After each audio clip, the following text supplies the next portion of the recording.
Bonjour à tous, aujourd'hui on va continuer l'étude du Bade de Engine, les 8 pièces de Broca, et on va attaquer le 5e mouvement de l'enchaînement sur les 8. Alors le 5e mouvement, il s'appelle secouer la tête et la queue pour se débarrasser des symptômes du feu du cœur. Alors, deux choses à ce sujet, c'est un mouvement qui a beaucoup changé au cours du temps par rapport à la version originelle de l'enchaînement et la version qui est considérée comme officielle et reconnue aujourd'hui en Chine par l'association gouvernementale de Qigong pour la santé.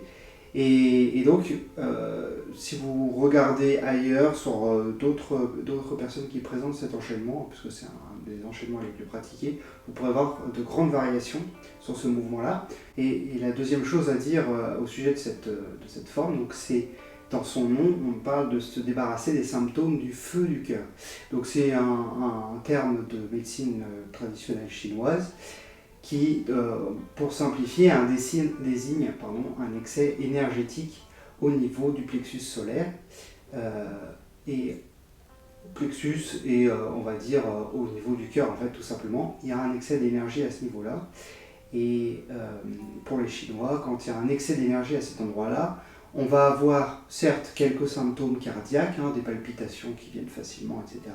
Mais surtout, c'est l'emballement émotionnel qui va aller avec, qui le caractérise le plus. Et donc, ça veut dire que ce mouvement en particulier est très bénéfique pour les excès émotionnels, quels qu'ils soient. C'est là pour la colère, pour la tristesse, peu importe. Il va aider le cœur à se calmer et en calmant le cœur, faire une régulation de l'émotion qui est associée à cette accélération cardiaque. Donc voilà, ce mouvement est particulièrement bénéfique au niveau émotionnel, contrairement aux autres. Les autres peuvent avoir un effet indirect sur les émotions en faisant un équilibrage, mais vous voyez, après ces 3 premiers mouvements vraiment d'équilibrage, le 4e mouvement qui était vraiment pour le travail sur la posture, sur évacuer toutes les séquelles d'une mauvaise posture et tonifier l'organisme globalement vis-à-vis de sa relation à l'extérieur, à l'environnement, pour protéger de l'apparition des maladies. Et là, dans cette 5e, on est sur l'équilibrage émotionnel. Donc pour ce 5e mouvement, on ne va pas être avec la largeur habituelle, on va revenir comme on était dans la 2e posture, sur une ouverture plus large de 3 largeurs de pieds. Donc si vous vous rappelez, en partant des pieds joints, on va ouvrir en 3 temps. 1, 2, 3. Et j'ai ma largeur en redressant les pieds.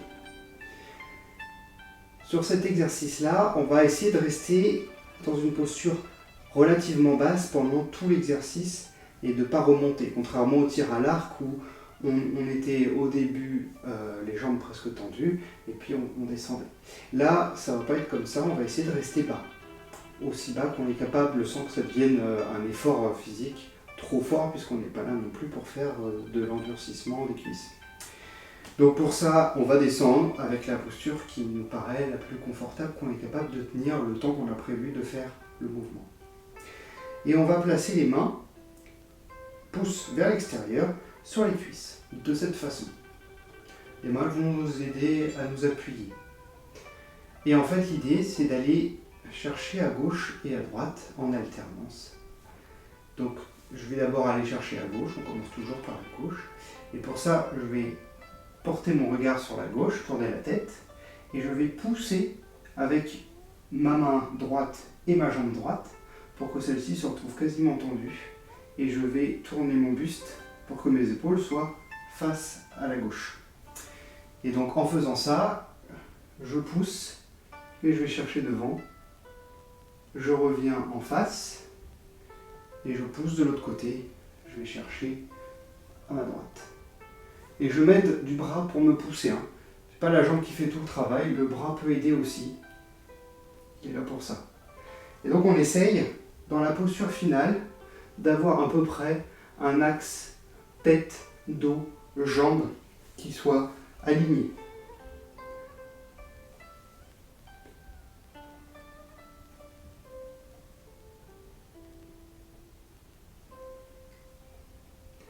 Et pour la respiration, je vais commencer au début, si je démarre mon tout début de posture, je vais inspirer en descendant. Et j'expire en poussant à gauche. J'inspire en revenant au milieu. Et j'expire en poussant à droite.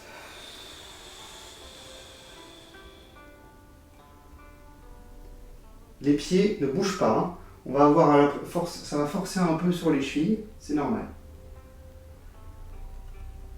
Et je reviens au centre. Et je pousse. Et je reviens au centre.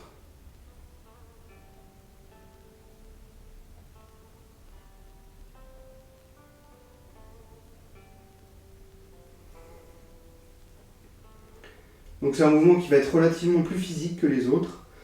On est bien ancré, on descend. Mon attention, elle est portée sur, vous vous rappelez, le point qui est le point le plus bas, qui correspond au chakra racine, qui va être le point Huiyin en Qigong, qui est le point qui va être entre les parties génitales et l'anus, qui est un point hyper important sur la circulation énergétique.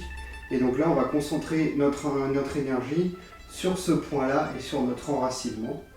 Hein, on est bien ancré et le mouvement, on le fait sans instabilité.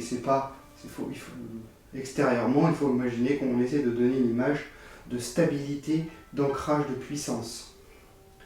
Ce qui fait que quand je tourne ici, j'ai pas de tremblement, j'ai pas de mouvement de correction, j'essaie d'être bien ancré et fluide.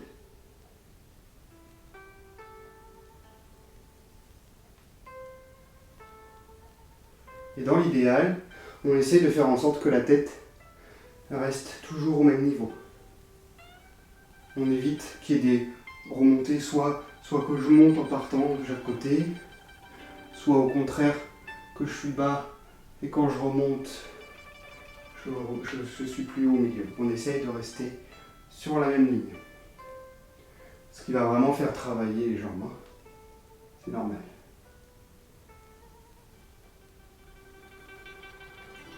Et à la fin, je fais ma dernière inspiration au milieu et j'expire en remontant. Et je relâche. Ce mouvement, comme les autres, se fait traditionnellement 12 fois de chaque côté, donc pour un total de 24 respirations en tout sur ce 5e mouvement. Donc ce mouvement va travailler physiquement. Vous allez avoir le cœur qui va un peu s'accélérer ou s'intensifier en pulsation. On travaille sur le cœur, donc c'est normal. Hein, il faut qu'il y ait ce petit échauffement, le fait de faire un exercice qui est un peu plus exigeant physiquement que les autres. Vous allez voir que c'est le plus intense physiquement, puisque c'est le seul où on reste en posture basse pendant tout le travail, où il n'y a jamais de remontée. Donc ce qui fait que ça va forcément tirer sur les cuisses, faire un travail un peu physique, qui va travailler sur le cœur et qui va lui permettre d'évacuer la stagnation énergétique qui est à ce niveau-là. Voilà pour ce 5e mouvement, on enchaînera avec le 6e dans la prochaine vidéo et on continuera donc l'étude de cette forme très emblématique et en essayant d'aller toujours plus dans le détail et dans la compréhension de la pratique de chaque mouvement, pourquoi chaque mouvement est comme il est, qu'est-ce qu'il apporte, etc. Je vous retrouve dans la prochaine vidéo. Bonne pratique d'ici là et on se retrouve très vite. À bientôt.